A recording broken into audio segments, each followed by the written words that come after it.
ประธานคณะกวดกาดศูนย์กลางภาคเคลื่อนไหวเฮ็ดเวียกอยู่เมืองยอดอูตอนบ่ายของวันที่27กรกฎาคม2026นี้สหายวันไสพองสวรรค์กรรมการกรมการเมืองศูนย์กลางภาค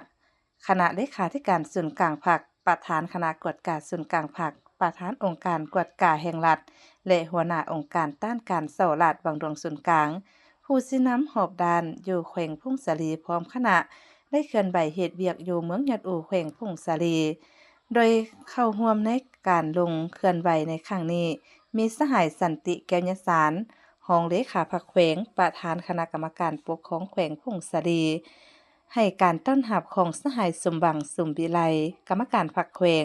เลขาพรรคเมืองยอดอูพร้อมคณะการลงเคลื่อนไหวของสหายวันไสพองสวรรค์ในครั้งนี้ได้เข้าพบปะโอ้ลมกับคณะนำพนักงานบำนาญและพนักงานดักแดงของเมืองยอดอูซึ่งได้รับการรายงานสภาพจุดพิเศษการพัฒนาเศรษฐกิจสังคมของเมืองยอดอูซึ่งเมืองยอดอูตั้งห่างจากเทศบาลแขวง93กิโลเมตรมีเนื้อที่ 3,105.59 กิโลตารางเมตร97ส่วนร้อยเป็นผู้มีชายแดนติดกับเมืองลาและเมืองเจียงเซินชาวปอจีน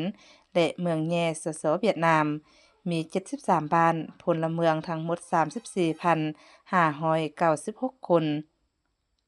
มี10ชนเผ่าเผ่าลือเผ่าอิวเมียนเผ่าห่อเผ่าอาคาเผ่าศิลาเผ่าโลโลโฟเผ่าไทเหนือเผ่ายังเผ่าหาญีและเผ่าผู้น้อยโอกาสนี้สหายวันไส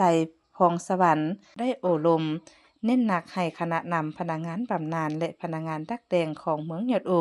ให้สุ่มใส่จัดตั้งพันขยายมติกองประชุมใหญ่ครั้งที่12ของศูนย์กลางภาคการจัดตั้งปฏิบัติวาระแห่งชาติติดพันกับมติกองประชุมใหญ่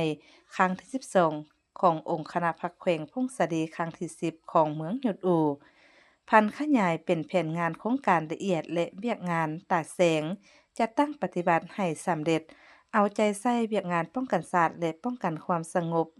ปัญหาที่ล่อแหลมปรากฏการณ์ย่อท้อในสังคมและปัญหายาเสพติดกลุ่มแก๊งสแกมเมอร์ซุ่มใส่การพัฒนาเศรษฐกิจของเมืองตามท่าแฮงที่มีอยู่สร้างให้ประชาชนมีรายรับมีการผลิตมีเวียกเฮ็ดงานทำดึงดูดการลงทุนเข้ามาพัฒนาเมืองยอดอูพัฒนาพื้นฐานโครงล่างการสร้างฐานรายรับส่งเสริมหัวหน่วยธุรกิจเคียงคู่กับการพัฒนาสังคมเอาการศึกษาเป็นปัญหายุทธศาสตร์เอาเวียกงานแรงงานเป็นปัญหาสำคัญการก่อสร้างภาคพลังงานให้มีคุณธาตุการเมืองมีคุณสมบัติศีลธรรมปฏิบัติรับใช้หน้าที่การเมืองและรับใช้ประชาชนเอาใจใส่เวียกงานกวดกาให้เข้มแข็งเพื่อพัฒนาเมืองยอดอูขึ้นไปเรื่อยๆโอกาสนี้ยังได้มอบเงินให้เมืองยอดอูมอบคอมพิวเตอร์ตั้งโต๊ะจำนวน1ชุดให้คณะกวดกาเมืองยอดอู